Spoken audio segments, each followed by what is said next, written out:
Mình thì hay nói đùa, cuộc đời của mình sẽ luôn gắn liền với ăn và mặc. Nghề nấu ăn thì chọn mình từ khi mình còn là một đứa trẻ 9 tuổi ha. Vì hoàn cảnh gia đình mà phải đi chợ nấu ăn như người lớn nè. Thăn bò ha, mình cắt lát như vậy dùng để xào nấu nè, hoặc là nấu canh rồi đó, nên là mình sẽ dùng dầu ăn nha. Mình sẽ ướp để làm cho thịt bò thêm mềm hơn và cũng như là một lớp bảo quản thịt bò vậy ha. Thịt bò như vậy nè, mềm ha. Và mình sẽ bảo quản trong ngăn mát, tủ lạnh nè, để khi mình cần xào, cần nấu canh thì mình sẽ lấy ra. Thịt bò vẫn tươi rói lắm, trong vòng cỡ khoảng 10 ngày thịt bò vẫn rất là tươi luôn, nhờ mình đã ướp gia vị đó. Và có thêm một cái lớp dầu để bảo vệ ha, và làm mềm thịt bò.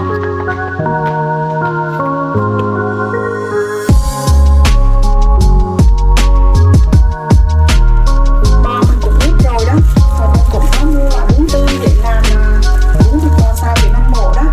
Bún này thì mình sử dụng loại bún Thủ Đức. Nhà mình thì hay ăn bún tươi kiểu của loại bún Thủ Đức đây ha, nó ngon á. Đâu trong cái món bún bò xào Nam Bộ thì sẽ có xà lách ha. Xà lách rồi mình lặt ra, lựa những cái lá hư mình bỏ đi đó. Rồi sau đó mình rửa sạch và mình cắt nhỏ ha. Ngoài xà lách thì mình sẽ có rau húng lủi. Rau húng lủi mình cũng lặt ra nhỏ đây nè, húng lủi, và có thêm cà rốt bào sợi á, là mình làm theo dạng chua ngọt á, để ăn kèm với cái món bún bò này. Đây rau salad đã lặt xong rồi nè, rau húng lủi cũng lặt xong rồi nè. Đây là cà rốt và chua ngọt đây, ăn kèm bún thịt bò xào Nam Bộ nó rất là hợp luôn. Thì đây là giá nè, dùng kèm với món bún thịt bò xào Việt Nam Bộ này thì mình còn dùng thêm một loại rau nữa, đó là giá ha. Nhà mình thì hay xài giá sống khi dùng cái loại bún này. Còn nếu như cả nhà không thích dùng sống thì mình có thể chừng qua nước sôi nha. Mình rửa rau thật sạch nha, rau rửa càng sạch yên tâm hơn ha. Nhiều lần mình nói rồi đó, mình luôn luôn có thói quen rửa những cái loại lá như vậy nè, như salad chẳng hạn, như mồng tơi rồi chẳng hạn, các loại rau á, mình hay rửa trước vòi nước chảy á, và rửa từng cái một như vậy á. Không biết vì sao nhưng mình cảm thấy yên tâm hơn à. Giá thì mình rửa sạch ha, rồi sau đó thì mình ngâm với nước có pha muối loãng đó, ngâm trong vòng khoảng mấy phút đó để cho nó sạch nha. Salad mình rửa sạch rồi ha, và bây giờ thì mình cắt nhỏ nha, để ăn kèm với là bún thịt bò xào Việt Nam Bộ. Đúng là ăn món gì cũng vậy ha, có rau càng nhiều càng ngon ha. Nhà mình lại thích ăn rau nữa. Ăn món bún thịt bò xào này thì sẽ có như vậy các loại rau này, salad nè, bún quế nè, một chút xíu giá nè, và cà rốt bào nữa ha. Trời ơi, ăn kèm rau nó ngon lắm đây. Đây các loại rau để ăn kèm với món bún thịt bò xào đây. Xào thịt bò nhé, cho dầu ăn vào để xào thịt bò. Dầu nóng rồi nè, mình hành tây mình đã cắt nhuyễn rồi ha, cắt mỏng ha. Thì mình cho vào mình xào chút tốt hơn. Tây bắt đầu hơi vàng xém xém rồi đó ha. Thì mình bắt đầu cho xả băm vào. Xả mình cũng băm sẵn rồi nè. Bây giờ mình sẽ cho vào để mình xào chung với hành tây. Và bây giờ thì mình sẽ cho lửa thịt nhỏ nha. Bởi vì mình cần cái mùi thơm của sả, nhưng mà sả nó cũng rất là mau chín á, dễ cháy, nên mình để lửa mà càng to thì sả nó dễ cháy ha. Phải cho nó thấm dầu từ từ và nó vàng đều từ từ ha. Đây sả bắt đầu đó này, cho lửa nhỏ thôi, sả thơm ghê luôn á. Sả sẽ vàng từ từ ha. Và khi nó bắt đầu vàng rồi đó thì mình sẽ cho thịt bò vào. Và cái mùi xả thơm á, nó sẽ quyện cùng với thịt bò ha, và làm nên nói chung cái hương đặc trưng của cái món thịt bò xào kiểu Nam Bộ này nha. Hành tây và sả đã vàng rồi ha, và thực sự là nó dậy mùi thơm quá trời thơm luôn. Và bây giờ thì mình sẽ cho thịt bò vào nè. Thịt bò thì mình đã ướp rồi ha, ngay từ lúc đầu mình đã nói là mình ướp gia vị gì rồi đó ha. Mình cho thịt bò vào nè. Giờ thì mình phải cho lửa to nha. Lửa to để cho thịt bò xào nhanh và chín nhanh. Nó thấm đều cái hành tây và xả thơm đó, và nó không có ra nước. Khi ra nước nhiều thì cũng không có ngon lắm ha. Đây, món thịt bò xào này ăn với bún ngon lắm. Mình nhớ lần đầu tiên mình ăn là lúc mình vào Sài Gòn mình học đại học đó. Lúc đó có một cái cô làm cho mình ăn, trời ơi, nó ấn tượng và ghi nhớ với mình đến tận bây giờ luôn. Bởi vì lúc đó thời đó sinh viên mà, khó khăn làm gì có tiền mà mua thịt bò mà ăn. Nên là ai mà mời cho ăn cái món này là mà lại làm ngon nữa chứ. Nên là nhớ mãi thôi. Và cứ mỗi lần làm món này lại nhớ đến cô đó. Nhà có nghe mùi thơm không? Dạ nó đùa chút xíu. Trời ơi, nhưng mà ở bên này nấu ăn á, trời ơi cái mùi thơm quá trời trời. Xả nó cũng thơm, hành tây cũng thơm. Thịt bò thì mua được, nói chung cái loại thịt bò ngon á, nên mùi vị nó cũng dậy lắm. Trời ơi nghe thơm ơi là thơm luôn. Chắc là không biết hàng xóm có nghe được mùi thơm không ta?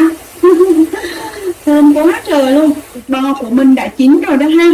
Và bây giờ mình bắt xuống để mình làm vô vào cái tô đó, để chuẩn bị một tô bún bò thịt xào nha. Cái tô bún thịt bò xào Nam Bộ đây ha. Mình sẽ ăn chung với nước mắm chua ngọt nè, ngon lắm đây. Và giờ đây ha, khi ở giai đoạn trung niên của cuộc đời với rất là nhiều lo toan, có khi mình thực sự rất là mỏi mệt, có khi hờn giận với cuộc đời sao quá vất vả, nhưng mình may mắn thay vẫn giữ được sự nhiệt huyết với nấu ăn. Và mình khởi nghiệp với bếp nha. Những gì tốt nhất thì luôn dành cho gia đình, đúng không ạ? Làm mẹ thì mình luôn mong muốn có được các thực phẩm an toàn và ngon cho có bữa ăn gia đình. Mình đã tìm kiếm nguồn thực phẩm trong rất là nhiều năm qua, cũng như học hỏi để nấu thêm nhiều món ăn ngon dành cho gia đình ha. Và làm mẹ thì sự yêu thương nè, tâm huyết, tận tâm cũng như chăm chút và cẩn thận thì mình luôn dành cho gia đình. Và mình thực sự hiểu người mẹ nào cũng muốn làm những điều tốt nhất cho con và tổ ấm của mình ha. Chính vì thế những điều tốt đẹp nhất thì mình cũng luôn dành sự chăm chút cho thực phẩm tại bếp Vi. Chất lượng sạch gọn gàng không chỉ là tiêu chí đâu ra, mà luôn là nguyên tắc áp dụng ạ. Tuyển chọn cá, tôm, mực, hải sản tươi ngon của biển Đà Nẵng nè, hay thịt bò, thịt heo tươi của nhà nuôi tự nhiên ở quê, hay chả bò, chả heo, chả cua, chả cá, đặc biệt theo yêu cầu riêng của bếp Vi ha. Bếp Vi thì luôn muốn phụ đi chợ, luôn phụ nấu ăn và mời cả nhà thưởng thức món ngon nha. Cơm nhà thì giúp giữ lửa bếp nhà mà ha. Khởi nghiệp thì có thật nhiều nỗi lo sợ, nhưng có lẽ nỗi lo sợ lớn nhất vẫn là không lo được cho con cái đủ đầy, nên mình phải làm việc thôi. U50 khởi nghiệp thì có sợ hãi không ha? Tất nhiên là có rất là nhiều nỗi sợ hãi rồi. Sợ mình không làm đủ tốt nè, rồi sợ mình thất bại nè, nói chung rất là nhiều nỗi sợ hãi luôn. Tuy nhiên mình vẫn quyết định làm, vì nói chung làm thì không những đem lại cho mình thu nhập ha, điều đó là dĩ nhiên rồi, mà còn giúp cho mình có thêm được nhiều kiến thức mà khi mình làm mình sẽ học hỏi nhiều hơn nè. Và điều quan trọng nhất là mình có thể chia sẻ những giá trị bổ ích về cái việc mà mình làm nha. Thì do vậy chính vì thế mình dù có sợ hãi như thế nào mình vẫn quyết định làm là như vậy. Là có đi thì mình mới biết là mình sẽ như thế nào trên con đường mình đi ha. Còn nếu như mình sợ hãi, mình cứ đứng tại chỗ thì những gì sắp diễn ra và diễn ra trên con đường đó thì chắc hẳn là mình không bao giờ biết được. Vì thế mình sẽ bước đi, dù cái khó khăn vất vả hay là có những va vấp hay là có những điểm chưa hoàn thiện thì mình cũng sẽ có thể khắc phục từ từ, và mình đi để mình biết rằng mình có thể làm được đó mà. Ai khởi nghiệp cũng gặp những khó khăn vất vả ban đầu ha. U50 cũng như vậy thôi, và có lẽ là càng vất vả và càng khó khăn hơn nữa. Tuy nhiên mình tin rằng mình sẽ làm được nè. Con cái luôn là động lực để cho mẹ cố gắng mỗi ngày đó mà. Mình thì luôn yêu con gái, bởi vì với cô bé này thì luôn yêu mẹ nhất, nên mẹ cũng thương cô ấy nhất luôn mà. Mình thì nhớ những ngày sau khi sinh con ra, có quá nhiều biến cố xảy ra. Nỗi đau sau khi sinh mổ nè, nỗi đau với những dằn vặt tinh thần nè, nỗi đau với những vô tâm ơ hờ của người ta dành cho mình nè, nỗi đau với những phản bội nữa. Và sức lực nào đã khiến cho mình có thể chịu đựng và đi qua những ngày ấy mà không bị chứng trầm cảm sau khi sinh, chẳng hiểu được. Thế nhưng cứ mỗi ngày đi qua, mình lại đi qua nó không nước mắt ha. Mình nhớ những giây phút mình và con ôm ấp nhau mà sống. Lúc ấy thì con như một người bạn của mình thì tìm kiếm hạnh phúc trong sự lớn lên của con hàng ngày nè. Và có phải vì đi cùng nhau như thế mà con luôn quan tâm đến mình nhiều nhất, luôn yêu thương mình nhất? Lời nói hành động của con bao giờ cũng hướng về mẹ, và đôi khi như cha chở mẹ vậy, khiến cho mẹ không thể nào không yêu con hơn ha. Cảm ơn tình yêu của con đã khiến cho mẹ cảm thấy như được nâng niu trong những cảm xúc yêu thương và yêu con thật là nhiều luôn. Con luôn là người hỗ trợ công việc may của mẹ nè, công việc vào bếp của mẹ nè, và với việc là người mẫu cho những trang phục của công ty của mẹ may nè, hay là người thưởng thức những món ăn mà mẹ đã nấu ra nè. Yêu thật là nhiều luôn ha. Mình kho cá nục ha. Bây giờ mình ướp cá. Món này thì ngoại của Minh Linh là kho rất là ngon luôn. Và con cá nó cứng, nó săn chắc lắm. Và bà ngoại nói là trước khi kho thì mình cần phải ướp muối với thời gian là cỡ khoảng ít nhất là 20 phút. Thì con cá nó sẽ cứng lại ha. Mình sẽ ướp muối nha, chút xíu bột ngọt. Mình ướp muối cho nó cứng con cá lại và nó thấm vào trong con cá ha. Cá ướp được hơn cỡ khoảng 20 phút rồi đó. Thì bây giờ là mình sẽ cho đường vào. Nhà mình thì dùng loại đường vàng á. Thường thì nấu món ăn gì mà cần sau cái thành phẩm nó thấm gia vị mà nó lại săn chắc, thì thường là mình hay ướp muối trước tiên, rồi sau đó thì mình mới ướp đường nha. Như là các món rau củ chua ngọt cũng vậy ha. Khi nào mình cũng ướp muối trước nè để cho nó thấm vào nè, sau đó mình xả nước lại rồi mình mới tiếp tục ướp đường vào. Sau khi để đường ngấm trong vòng 5 phút thì nhà mình luôn luôn là để ớt và tiêu là cuối cùng. Mình cho ớt đây ha. Ớt này là một ớt Quảng Trị nguyên chất luôn. Ớt Quảng Trị thì nổi tiếng là cay rồi đó ha, là một ít tiêu.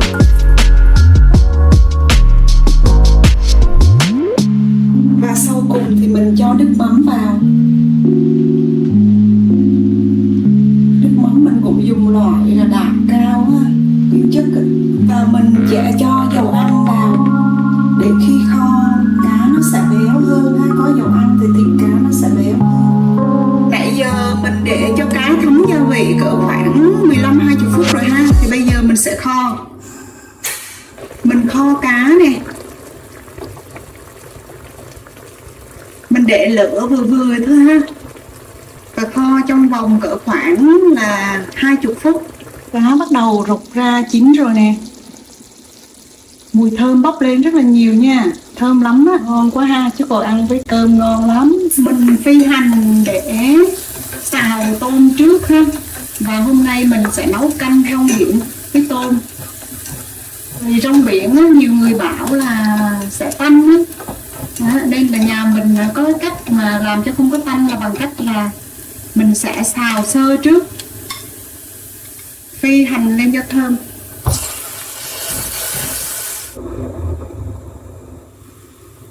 Mình cho rong biển vào rồi nè, đậu hũ vào rồi nè. Canh rong biển nè, ngon, mát lắm nha. Hôm nay mình sẽ làm thêm món thịt xay chiên giòn ha. Làm nóng dầu nha. Dầu cần phải nóng thiệt già vào thì chiên nó sẽ không bị dính. Dầu nóng già rồi nè, mình sẽ cho vào ha.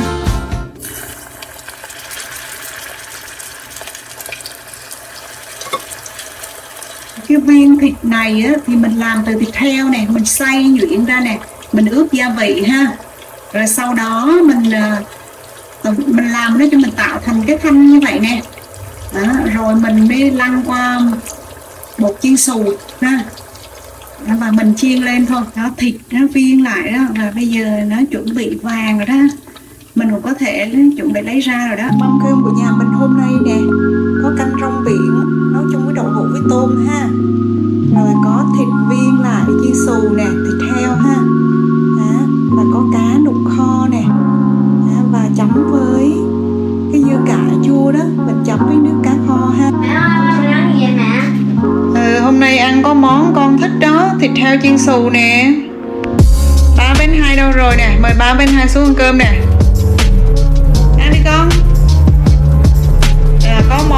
đứa thích